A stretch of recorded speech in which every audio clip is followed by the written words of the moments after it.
talkSPORT understands that his decision has been driven by the Lewis family.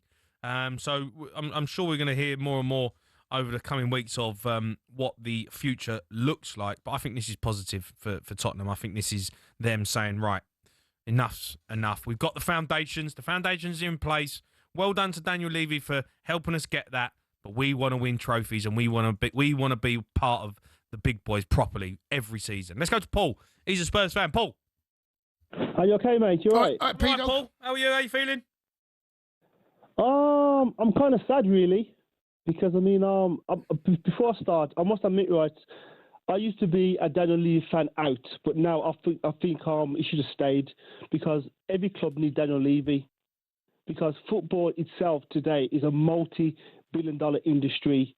You need someone to balance the books. You need someone to make money, to generate funds to run a club. But he don't spend the money. Man who did for Tottenham. Pardon? He doesn't spend the money. Well, not yet. But if you think about it, it's very easy, right, in the Premier League to get broke very, very easily. Look at Man United. Man United are a mess. They brought in players, right, who are not as good, giving them stupid salaries, stupid wages. Even look at the player Anthony. He's bought for £80 million. It's over £20 million. They made a £60 million loss. Now, in football, right, you can't afford to keep doing that. It's not sustainable. Yeah. And Dnaiel Levy, he gave us respect. And even about 3 years ago in the so-called Super League, right, we were part of that. Right. He gave us credibility and respect. And to me, I was so happy that he did that. But I mean, I'm quite sad he's gone now, because we do definitely. Why are you sad he's gone? Why? Why?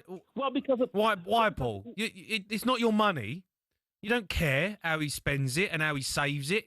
You want to see your football team on the pitch win trophies. Yeah, but let's be honest with you, right? Football players and managers, right, are not accountants. They don't know how to spend money, but chairmen do.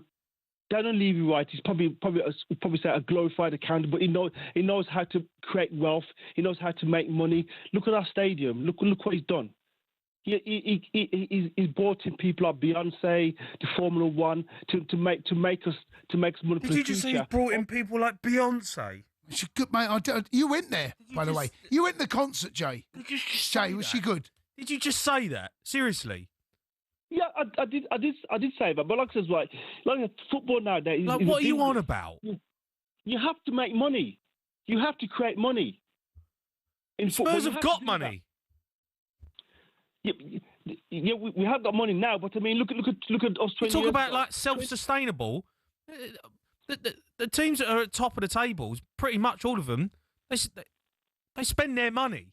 Yeah, all right. They've got to keep it, and they balance the books, and they try and make it, financially stable. But these chairmen who want to win things, they spend their money. Yeah, but hold on a sec, right? Look at Blackburn Rovers. They were in the Premier League back in, I think, 1995. Where are Blackburn Rovers now? Where are they? Why are we talking about Blackburn Rovers? I'm trying to give you an example. Okay, where are Man City? Where are Chelsea? Where are Arsenal? Okay. Now, let me finish first. Before we finish first, Blackburn Rovers now, right? I know we're not to see now. They won the Premier League many years ago, right? Under Levy, right? Tottenham's been. We're now a stable club. We're established. We're stable, right? We've got money coming in. We're one of the richest clubs in the world. And in football, right, you need that. You need to have finance behind you. Like you said earlier, when you talked about the last caller, but you have to have money. Chelsea's got money, so has Man City, and you need money to be successful. Okay, then under Levy, we probably didn't spend enough, but at the same time, right, he was able to generate and make us money for the future. Okay, all right, Paul. Thanks for your call. Can I ask you a question? Right? Go on. So the money that Liverpool have spent this window, right? Yeah. I don't, as anyone knows, listen to me. I don't have a problem with any club spending as much money, and that I believe they should all be able to spend as much money. Is there a part, do you think, of this transfer window? It's the most money ever spent ever in any transfer window, and Spurs are competing. There's no doubt. No, made some good signings, right? But when you see what Liverpool have done, right, and how Chelsea have done, what Chelsea have done over the years, and Man City, and even Arsenal, do you think there's a part of that? It's like there isn't a world right now, the way Spurs has ever run, that they can ever genuinely consider themselves competitors in the Premier League. Is that fair? I know there was that anomaly where you... Yeah, I think right? we're the team below them. But what we're looking at now with Liverpool have just gone out and just blown the market apart again, right? Yeah. How can Spurs compete? Well, because we don't sign players for £100 million.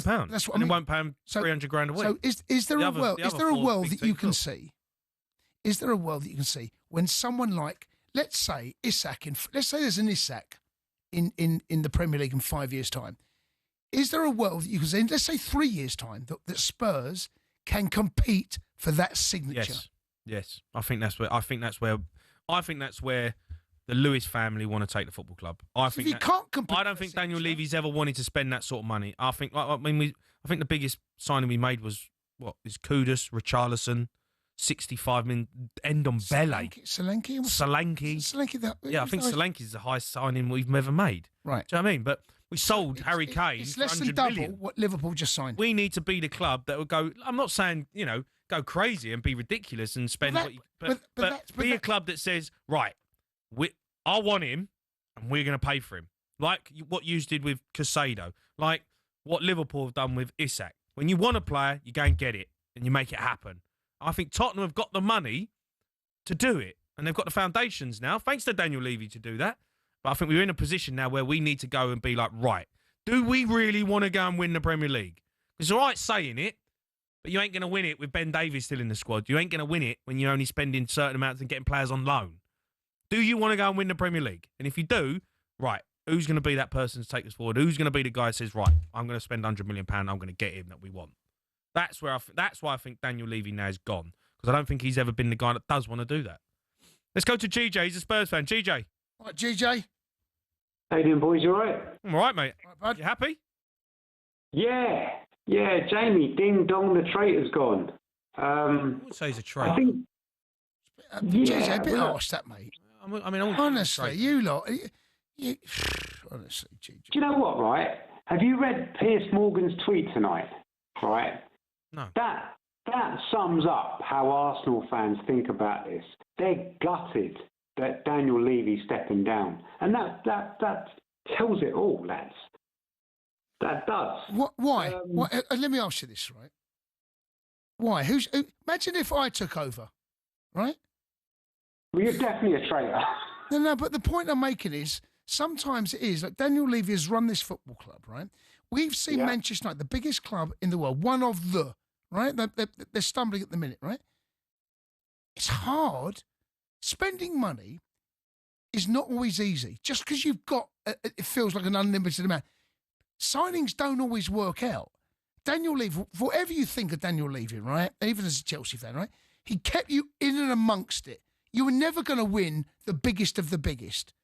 I mean, you might think you want to get the biggest of the biggest now, right? And maybe you will. Maybe you'll challenge. Maybe there'll be someone, a CEO or a chairman comes in, or whatever you want to call him, that comes in and guides Spurs back to where City have been, Chelsea have been, Man United have been, Arsenal have been, and where Liverpool are right now, right?